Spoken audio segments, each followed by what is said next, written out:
have standing at the microphone. Matt Thompson, Jacksonville Children's Commission. It's wonderful to see that fatherhood has finally gotten the recognition that it deserves. I want to flip the script for a moment. We're talking about dads who are not involved.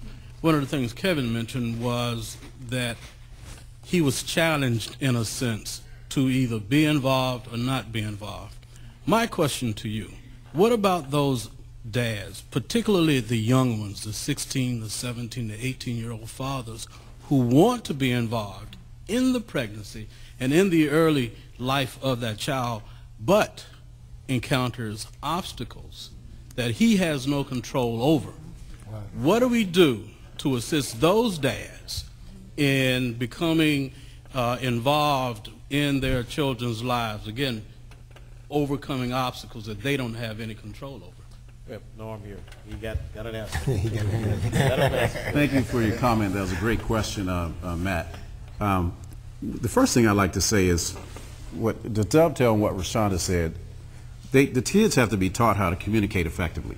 Relationships take work.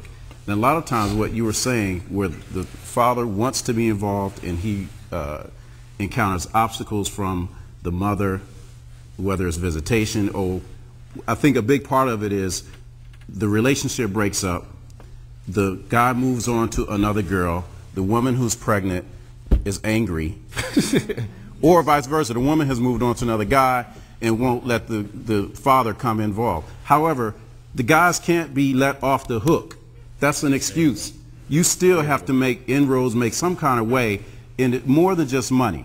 And don't give up. I know it's hard, I know it's difficult, and this is what I tell my friends. If we're talking about real talk, this is what I say to my buddies who have gotten someone pregnant and the girl won't let them or see their child and visitation, all that. I said, okay, but what are you doing? Let's keep it child-centered. What's best for the child? You need to be involved in that child's life. If she won't let you visit, there's other things you can do. Yes, it may, and it's painful, but you can't just walk away, because that's really what the choice they make. The easy way out is like, she won't let me see him, I'm not going to call, I'm just going to send child support. Okay? But then you have lost a relationship with your child. Someone has to be the bigger person between the adults. Yep. It's like, okay, you and I don't get along, the two parents, but what can we both do jointly that's best for the child? Okay?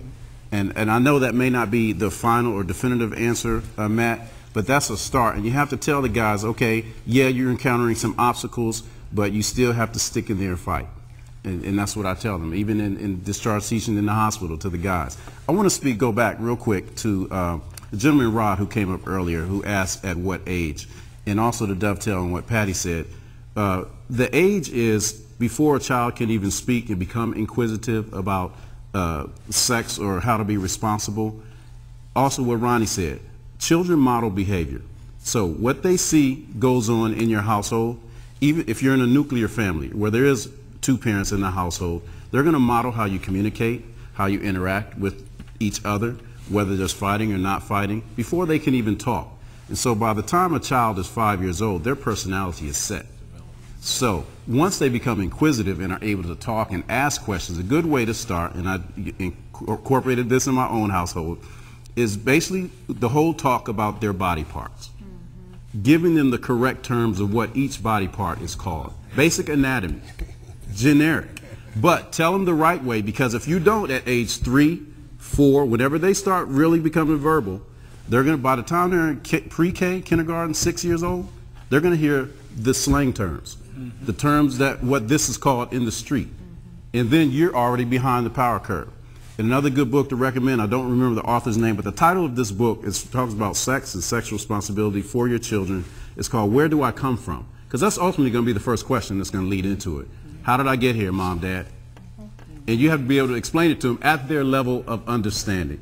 And a lot of us shy away from that, but you have to have the real talk with your kids. Part of being responsible. Absolutely.